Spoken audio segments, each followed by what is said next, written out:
Hello मित्रों, सुनाइए कैसे हो आप सभी लोग। उम्मीद करता हूँ सभी लोग बहुत अच्छे हैं और हमेशा बहुत अच्छे रहें। मित्रों, इस वीडियो में हम डिस्कस करेंगे ग्लाइकोलाइसिस रेगुलेशन को, या मैं बोलूँ रेगुलेशन ऑफ ग्लाइकोलाइसिस।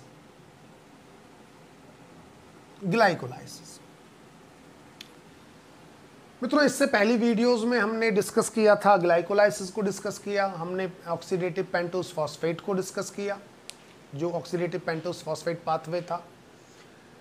बट अब हम कुछ वीडियोस में, इस वीडियो में तो ग्लाइकोलाइटिक रेगुलेशन या ग्लाइकोलाइसिस रेगुलेशन, और आई थिंक नेक्स्ट वीडियो में ऑक्सीडेटिव पेंटोस फॉस्फेट पाथवे के रेगुलेशन को डिस्कस करेंगे।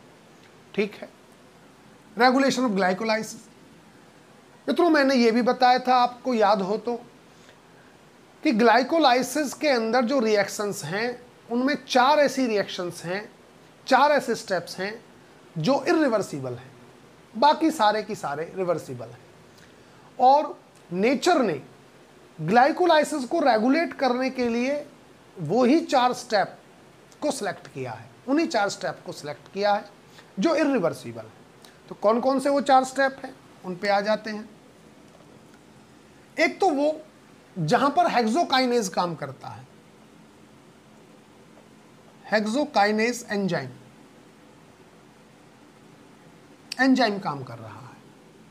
एक स्टेप वो है जहां पर फॉस्फोफ्रक्टोकाइनेज एंजाइम काम कर रहा था, बोले तो PFK एंजाइम।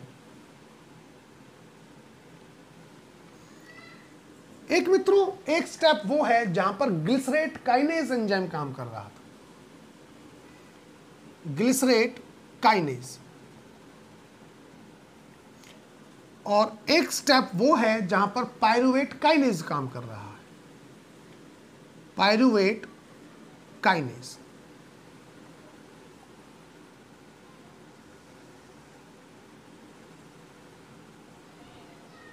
तो जहां पर जिन स्टेप्स पर ये 4 एंजाइम्स काम कर रहे हैं, आप ऑब्जर्व करोगे कि वो ग्लाइकोलाइटिक स्टेप्स इर्रिवर्सिबल हैं।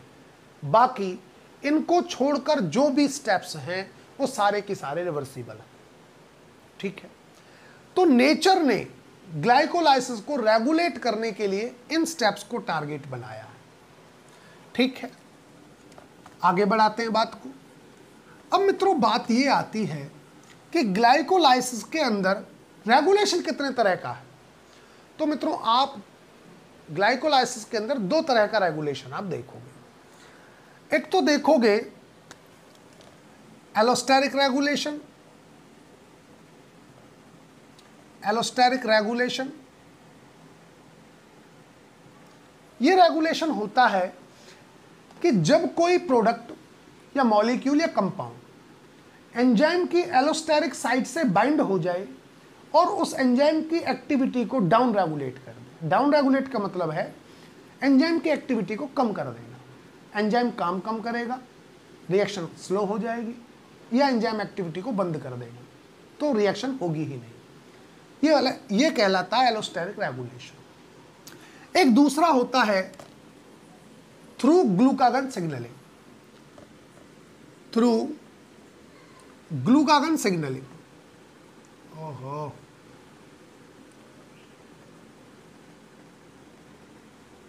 Through glucagon signalling. तो ये 2 रेगुलेशन हैं जो ग्लाइकोलाइसिस के अंदर आप देखोगे। मित्रों, ग्लाइकोलाइसिस के अंदर सबसे इंपॉर्टेंट जो एंजाइम है, जो रेगुलेशन में सबसे इंपॉर्टेंट रोल प्ले करता है, और जो ग्लाइकोलाइसिस में भी अपना सबसे इंपॉर्टेंट रोल प्ले करता है, वो है PFK एंजाइम। PFK, जिसको हम पेसमेकर एंजाइम बोलते हैं। It is a pacemaker enzyme.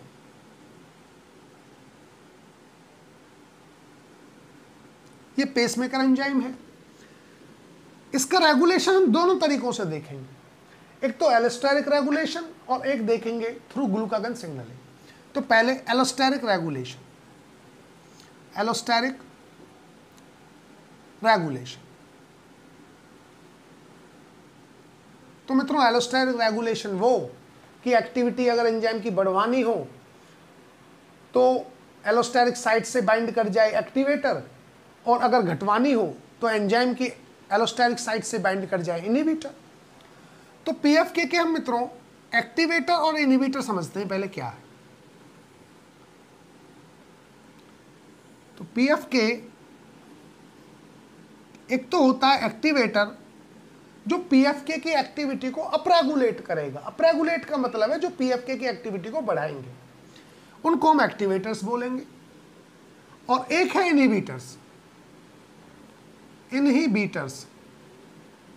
Inhibitors वो मॉलिक्यूल हैं जो पीएफके की एक्टिविटी को डाउन रेगुलेट करेंगे, मतलब कम करवाएंगे। एक्टिवेटर्स में मित्रों एडीपी, एएमपी, एडीपी बोले तो एडेनोसिन डाइफॉस्फेट, एएमपी बोले तो एडेनोसिन मोनोफॉस्फेट।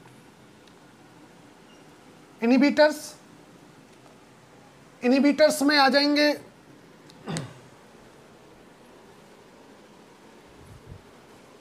इनहिबिटर्स की अगर बात करें मित्रों तो इनहिबिटर्स में स्ट्रेट,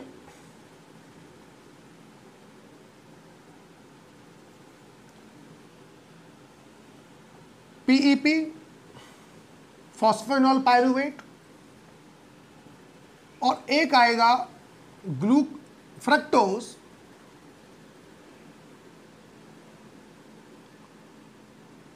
सिक्स फॉस्फेट। एक्टिवेटर्स में भी और भी हैं, जैसे एक्टिवेटर्स की एक तो हमने एडेनोसिन डाइफॉस्फेट की बात कर ली, एडेनोसिन मोनोफॉस्फेट की बात कर ली। एक हमने बात करते हैं इनऑर्गेनिक फॉस्फेट। इनऑर्गेनिक फॉस्फेट भी पीएफके की एक्टिविटी को अपरेगुलेट करता है। चौथी कंडीशन है मित्रों एसिडिक पीएच। अगर सेल का मीडियम एसिडिक है, एसिडिक पीएच, ये भी पीएफके की एक्टिविटी को अपरेगुलेट करेगा। और पांचवा है फ्रक्टोज,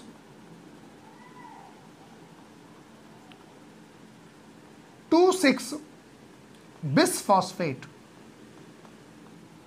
ये भी पीएफके की एक्टिविटी को अपरेगुलेट करते हैं। मतलब ये सारी की सारी चीजें वो हैं जो पीएफके की एक्टिविटी को अपरेगुलेट करेंगे, बढ़ाएंगे। और ये वो चीजें हैं जो पीएफके की एक्टिविटी को डाउन रेगुलेट करेंगे through binding at allosteric site of the enzyme. Is that clear? अब कैसे करता है पीएफके, ये आपको समझना है। अब देखिए, उससे पहले एक चीज और आपको पता होना चाहिए मित्रों, सेल के अंदर जब भी आप कभी सेल को देखोगे, सेल के अंदर, तो आप क्या पाओगे कि एटीपी सेल के अंदर सबसे ज्यादा होता है। सबसे ज्यादा कंसंट्रेशन सेल के अंदर एटीपी की होती है। उससे कम जो कंसंट्रेशन होती है वो एडीपी की होती है, और उससे भी कम अगर देखा जाए तो उससे भी कम होती है एएमपी की, एडेनोसिन मोनोफॉस्फेट की। किसी भी टाइम जब आप सेल के अंदर देखोगे तो आप ये पाओगे। और मैंने ये बताया कि ये और ये दोनों ही पीएफके की एक्टिविटी को बढ़वाएंगे, अपरेगुलेट करवाएंगे या अपरेगुलेशन करते हैं। मतलब पीएफके ये चेक करेगा कि सेल के अंदर एडीपी टू एटीपी रेशो या और एएमपी टू एटीपी रेशो, या तो एडीपी टू एटीपी रेशो या एएमपी टू एटीपी रेशो, अगर ये हाई है तो हम देखेंगे पीएफके की एक्टिविटी अपरेगुलेट होती है, बढ़ती है। अगर ये रेशो लो हो तो हम देखेंगे पीएफके की एक्टिविटी मित्रों डाउन हो जाती है, डाउन रेगुलेट होता है, एक्टिविटी बिल्कुल कम हो जाएगी जब लो होगा। जब हाई होगा तो एक्टिविटी पीएफके एंजाइम की बहुत ज़्यादा होगी। लेकिन आपको ये चीज़ ज़रूर पता होना चाहिए कि रेशो ज़्यादा कब होगा और कम कब होगा।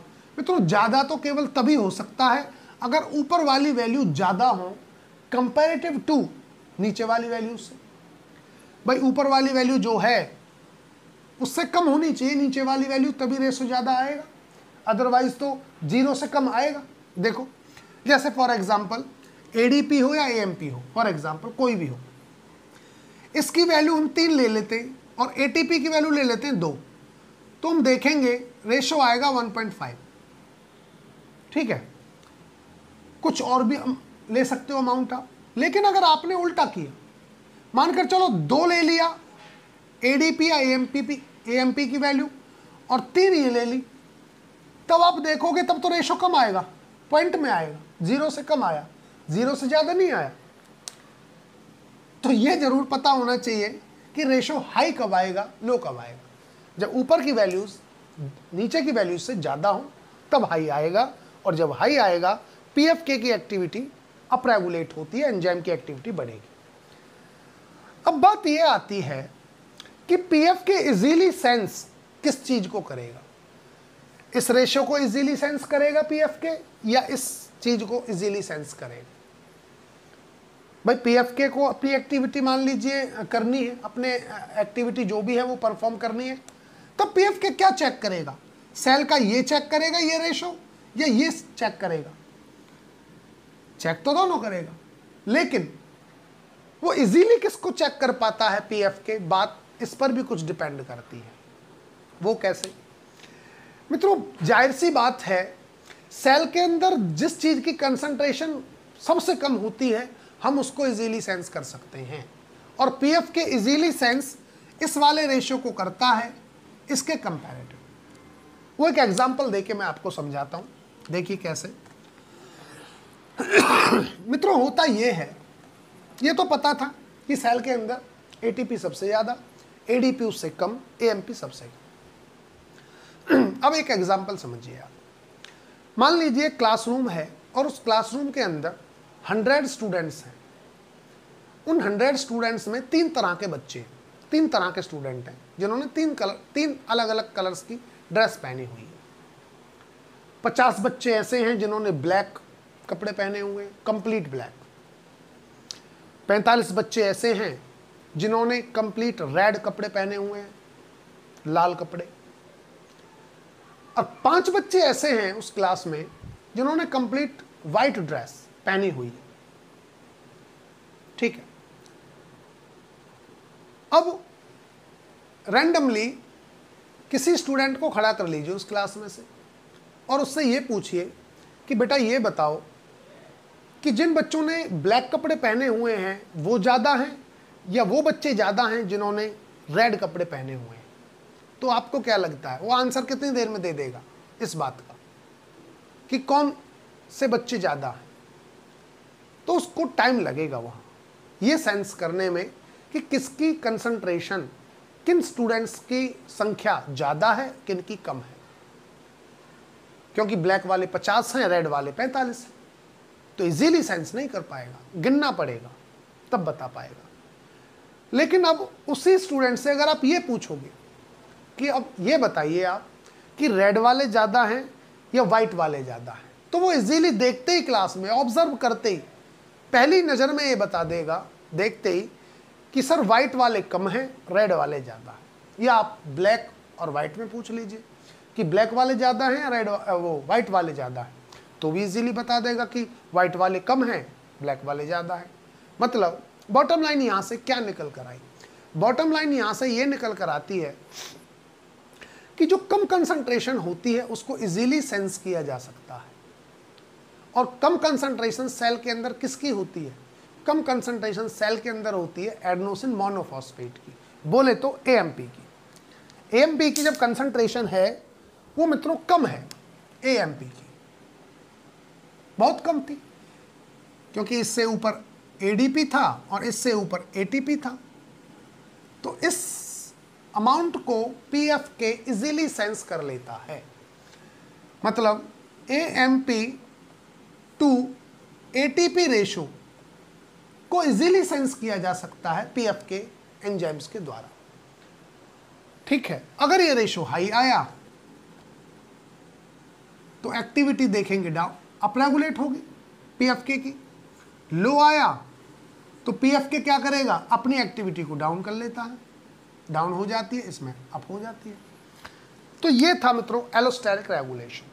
अब पीएफके का हम देखेंगे activation inactivation through glucagon signalling, वो देखिए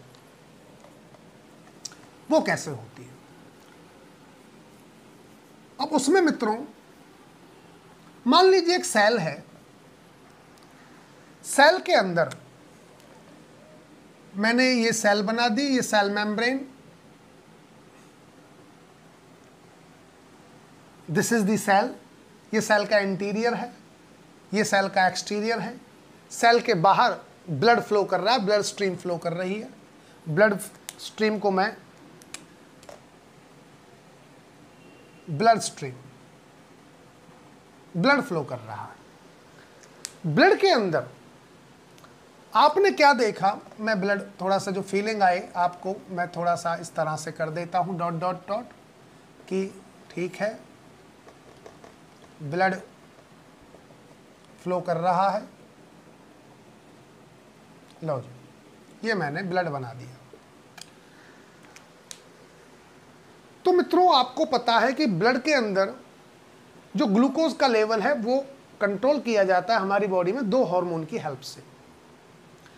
अगर ब्लड के अंदर ग्लूकोज लेवल बहुत ज़्यादा हो जाए नॉर्मल से, तब हमारी बॉडी इंसुलिन हार्मोन रिलीज करती है और इंसुलिन हार्मोन ब्लड के उस ग्लूकोज को भेजती है लीवर सेल में, और लीवर में वो ग्लूकोज ग्लाइकोजन में कन्वर्ट हो जाता है। मतलब इंसुलिन हार्मोन का काम होता है ब्लड से ब्लड ग्लूकोज लेवल को कम करना, और अगर ब्लड में ग्लूकोज लेवल नॉर्मल से कम हो जाए तब रिलीज होता है ग्लूकागन हार्मोन, और ग्लूकागन हार्मोन का काम होता है कि ब्लड के अंदर ग्लूकोज लेवल को बढ़वाना। बात समझ में आई? ये दोनों हार्मोन एक दूसरे के एंटागोनिस्टिक है, अपोजिट काम करते हैं। तो मित्रों होता क्या है, जब ब्लड के अंदर ग्लूकोज लेवल कम हो जाता है, ब्लड ग्लूकोज लेवल डाउन, जब डाउन हो जाता है तब क्या होता है, ग्लूकागन हार्मोन, ये मैं ग्लूकागन हार्मोन बना देता हूं, ग्लूकागन हार्मोन सेल के बैठे, जो सेल पर बैठा होता है, सेल पर यहां बैठा देते हैं ग्लूकागन हार्मोन का रिसेप्टर, जिसको हम कहते हैं मित्रों जीपीसीआर। ये हमने यहां रिसेप्टर बैठा दिया। उस कंडीशन में जब ब्लड में ग्लूकोज लेवल कम है, उस कंडीशन में ग्लूकोज अपने जीपीसीआर रिसेप्टर से आके बाइंड हो जाता है।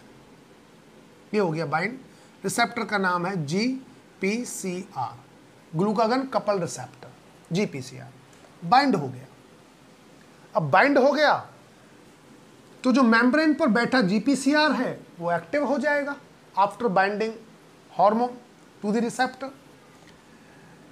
तो इसकी जो यूनिट है, साइटोप्लाज्मिक साइड में जो एक सब यूनिट है, या टेल बोल लीजिए उसको, जी अल्फा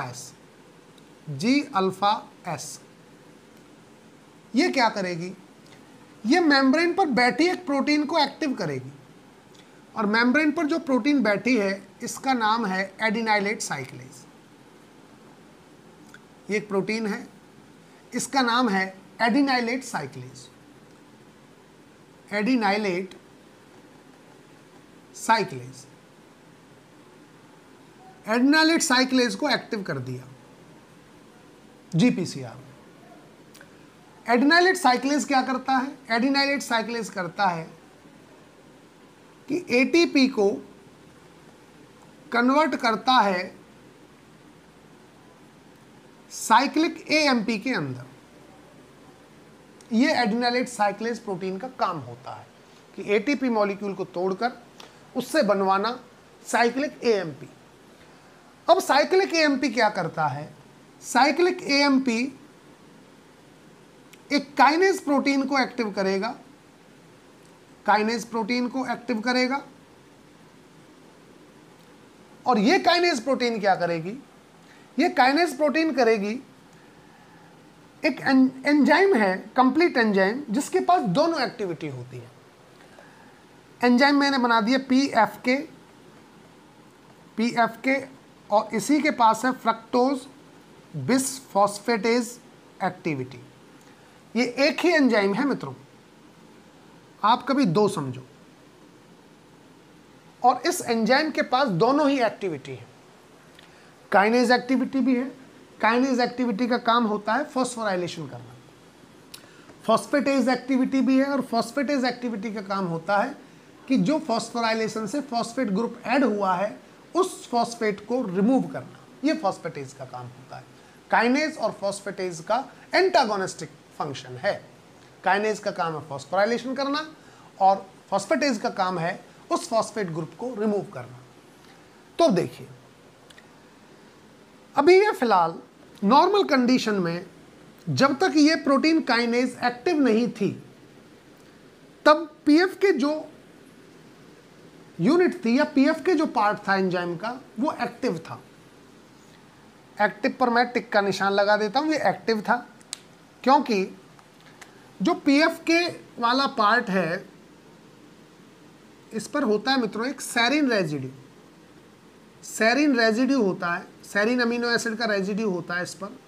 सेरिन मैंने लिख दिया, चलो नॉर्मली लिखते हैं, राउंड में नहीं लेते। इस पर एक रेजिड्यू होता है अमीनो एसिड का, सेरिन। और जब सेरिन फॉस्फोराइलेट नहीं है तब पीएफके एक्टिव होगा। बात समझ में आई? तब पीएफके एक्टिव होगा, और जब पीएफके एक्टिव होगा तब क्या होगा, तब ये अपना काम करेगा। काम क्या करेगा? काम ये करेगा कि एटीपी को यूज करके और फ्रक्टोज 6 फॉस्फेट से बनवाएगा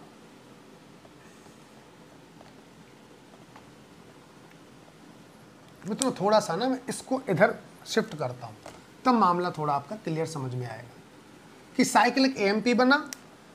साइक्लिक एएमपी अपना काम करेगा कि प्रोटीन काइनेज को एक्टिव करेगा, और प्रोटीन काइनेज का काम बताते हैं बाद में। पहले आप पीएफके और फ्रक्टोज बिसफॉस्फेटेज वाले एंजाइम का मामला समझिए। तो देखिए, पीएफके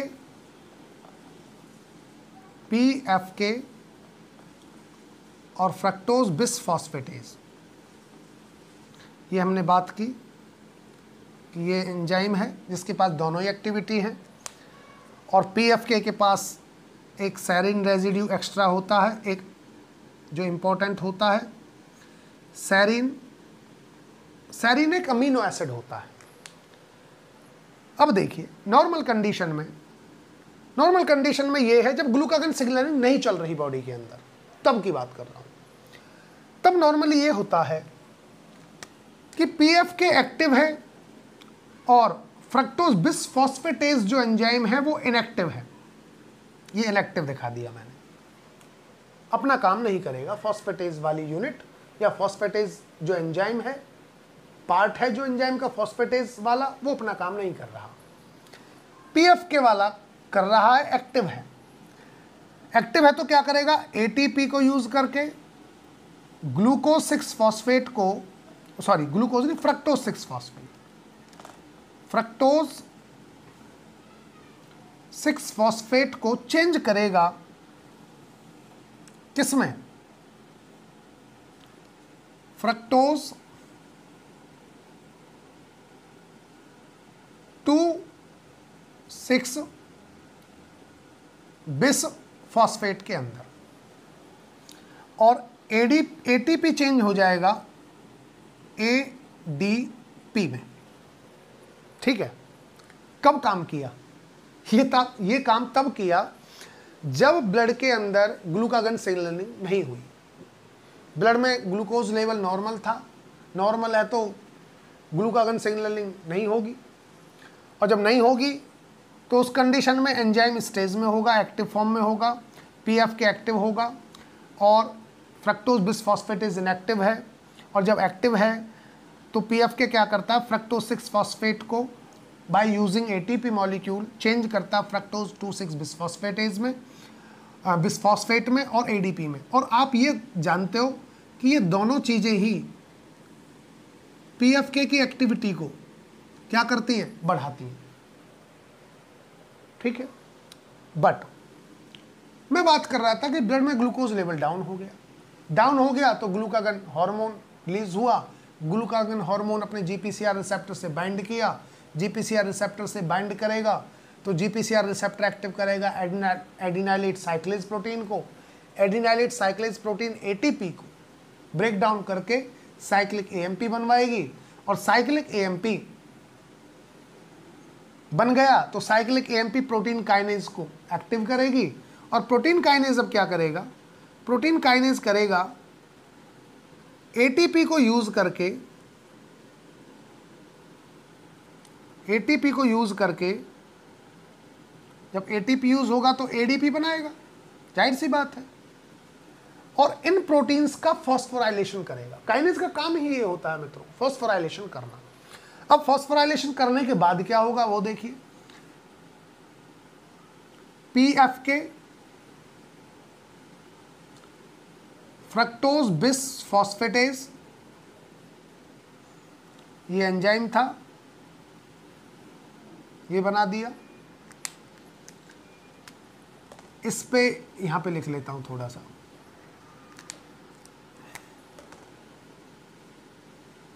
यस। पीएफके पर आपको पता था एक सेरिन रेजिड्यू हुआ करता था, सेरिन रेजिड्यू है। अब प्रोटीन काइनेज एंजाइम इन दोनों को फॉस्फोराइलेशन कर देगा, दोनों का कर देगा फॉस्फोराइलेशन, मतलब दोनों पर फॉस्फेट ग्रुप ऐड कर देगा। इस पर भी फॉस्फेट ग्रुप ऐड कर देगा, फॉस्फेट ग्रुप लगा दिया, और इस पर भी फॉस्फेट ग्रुप ऐड कर दिया। अब जब फॉस्फोराइलेशन कर दिया दोनों का, तो फॉस्फोराइलेशन के बाद मित्रों हम देखेंगे पीएफके इनएक्टिव हो जाएगा, और पीएफके जो एफबी फ्रक्टोज बिसफॉस्फेटेज एंजाइम है वो एक्टिव हो जाएगा। फॉस्फोराइलेशन से पहले क्या था, पहले ये था पीएफके एक्टिव था और फ्रक्टोज बिसफॉस्फेटेज इनएक्टिव था, फॉस्फोराइलेशन से पहले। फॉस्फोराइलेशन के बाद दोनों पर फॉस्फोराइलेशन हुआ तो क्या हुआ, पीएफके इनएक्टिव, फ्रक्टोज बिसफॉस्फेटेज एक्टिव। अब फ्रक्टोज बिसफॉस्फेटेज एक्टिव है तो ये अपना काम करेगा। ये काम क्या करेगा, ये काम करता है कि फ्रक्टोज 2,6 बिसफॉस्फेट जो है, इससे फॉस्फेट ग्रुप को हटवा देता है फॉस्फेटेज एंजाइम। और बताया ना मैंने फॉस्फेटेज क्या काम करेगा, फॉस्फेटेज का काम होता है फॉस्फेट ग्रुप को हटाना। तो देखिए जब फॉस्फेट ग्रुप को हटा देगा तो ये क्या करे, ये किस में चेंज हो जाएगा, ये चेंज हो जाएगा मित्रों फ्रक्टोज 6 फॉस्फेट में। और फ्रक्टोज 6 फॉस्फेट पीएफके की एक्टिविटी को क्या करेगा, डाउन रेगुलेट। ये डाउन रेगुलेट का सिंबल है, मतलब कम करेगा।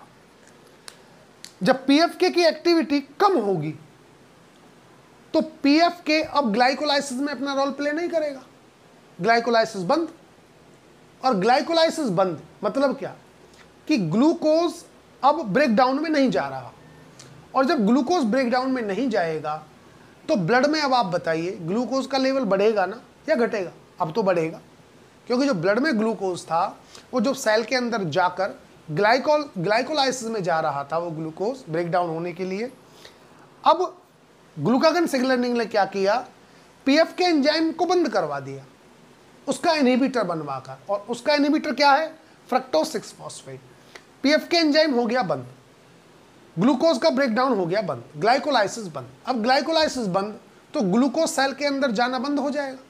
जब सेल के अंदर जाना बंद हो गया ब्लड से, तो ब्लड में ग्लूकोज लेवल क्या होगा मित्रों, हाई।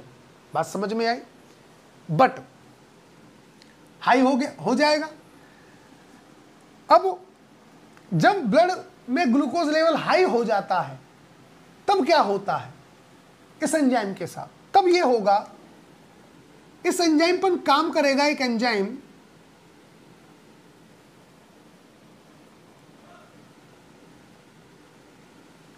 फॉस्फेटेज।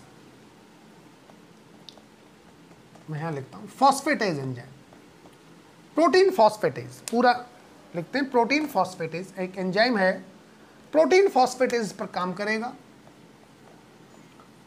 प्रोटीन फॉस्फेटेज,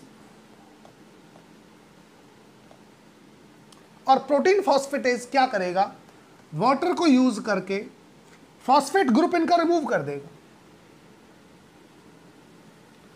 और फॉस्फेट ग्रुप रिमूव हो जाएगा फॉस्फोरिक एसिड की फॉर्म में।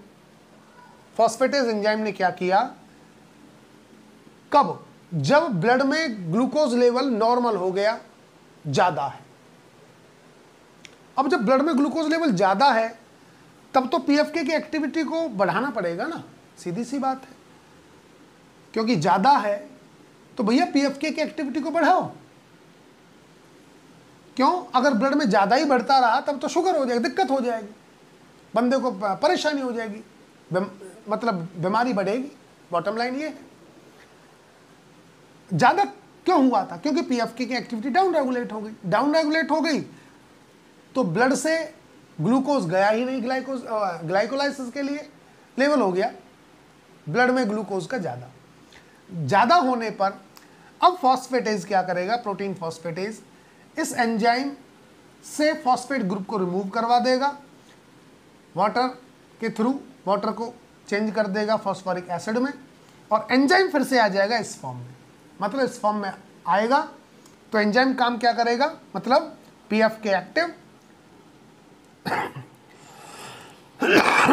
फॉस्फेटेज फ्रक्टोज बिस फॉस्फेटेज एक्टिविटी इनएक्टिव। पीएफके एक्टिव हो गया तो फ्रक्टोज 6 फॉस्फेट फिर से फॉस्फोराइलेशन हो जाएगा और बन जाएगा फ्रक्टोज 2,6 बिसफॉस्फेटेज, फ्रक्टोज 2,6 बिसफॉस्फेट, और एटीपी यूज किया इस एंजाइम ने, एटीपी से बन गया एडीपी। और ये दोनों ही पीएफके एक्टिविटी को क्या करेंगी? ये दोनों ही इंक्रीज